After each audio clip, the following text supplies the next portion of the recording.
大家好，我是 Mr. 富富先生。不知道大家有没有这样子的经验？搭大众交通工具的时候呢，有时候明明只是要吞个口水，但是突然就被口水呛到，然后就开始在公众场合之下开始咳嗽，咳得好像肺结核上升一样。尤其又是在公众场合的时候，哇，那真的就尴尬了。明明自己没有生病，但其实你就会害怕别人对你投向异样的眼光。那这一集呢，跟大家分享一个我的生活小经验，不管是你的口水呛到，还是喝水呛到，还是怎样子的呛到都可以，你只要稍微按一下呢，这样子咳嗽的情形马上就可以得到减缓。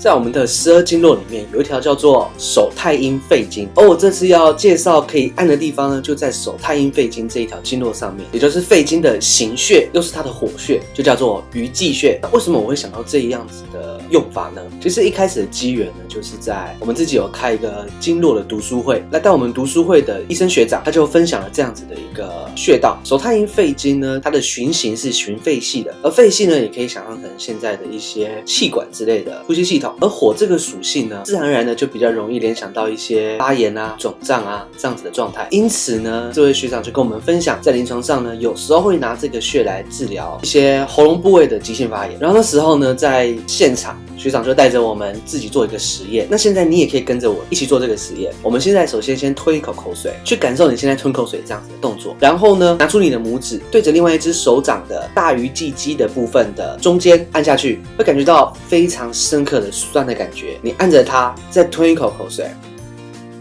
你会不会感觉到吞口水的过程变得比较顺，变得比较平滑这样子的感觉？而那时候学长带着我们做的时候，我就非常有感觉，我感觉到好像是我的喉咙气管那个部分变得好像比较开阔的那样子的状态。所以啊，我就马上联想到，那是不是可以应用在一些，比如说我突然被呛到啊，或者是各种喉咙卡卡的时候的那种不舒服的感觉，我可不可以应用在那边？之后过了好几次，常常比如说喝饮料的时候呛到啊，吃饭的时候呛到啊，有时候呛到飙泪那一种，然后我就这时候马上按我的鱼际穴，效果马上就出来了。所以呢，这一集我就拿这个来跟大家分享。好啦，以上说了这么多，还没有告诉你们鱼际穴在哪里吧？网络上呢，或者是书上呢，都会写着它位于第一掌骨。第一掌骨在哪里？也就是我们大拇指下面的这一块，而它呢，在第一掌骨的中点的赤白肉际处。那赤白肉际处呢，可以说是在侧边隐约可以看到一个分界处，不同颜色的肉的分界处，那边呢，我们就称为赤白肉际处。当然这是广为人知的取穴的方法。不过如果我们要用手按的话呢，这个地方可能会比较厚一点，比较难按到我们要的感觉。所以我们换一个角度呢，从它的另外一侧90度垂直按下去，按到我们要的点，那其实也可以是按到了鱼际穴。而这个地方通常轻轻一按，感觉就非常的强烈。也就是我刚刚说的，在我们的大鱼际肌，也就是拇指这一块的中间，甚至是偏